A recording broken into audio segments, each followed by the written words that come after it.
অপেক্ষায় মানুষকে বাঁচিয়ে রাখে, আনন্দ দেয়। তাই অপেক্ষা করতে করতে চলে আসলো দিদির বিয়ের দিনও। আগের দিন রাত্রেবেলা মেহেন্দি হয়েছিল, সেখানে প্রচুর ডান্স করেছি, এতটা তো আর দেখানো সম্ভব হলো না। তাই পরের দিনে চলে আসলাম বিয়ের দিন, যেদিন সবাই এত সুন্দর করে সেজেছিল। কিন্তু এত কাজ ছিল বিয়ের দিন, সত্যিই প্রচুর কাজ থাকে আর মনটাও একটু খারাপ থাকে, কিন্তু তার মধ্যেও ছবি তোলা আর অন্যান্য সমস্ত মজা কিন্তু একসাথে চলতেই থাকে।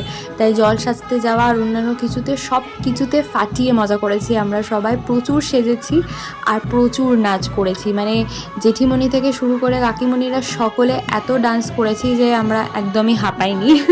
কিন্তু তারপরেও যাই হোক, কোথাও না কোথাও মনে ছিল যে হ্যাঁ, দিদি আজকে বিয়ে হয়ে চলে যাবে। এবার তোমাদের মনে হচ্ছে এটা আমার কেমন দিদি? এই দিদিটা হচ্ছে আমার পাশের বাড়িতে থাকে, মামদি।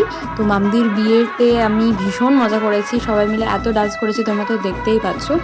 বাকি পরের সন্ধ্যাবেলার ব্লগটা আমি পরেরটাতে দিতে চলেছি। দেখা হচ্ছে, বাই।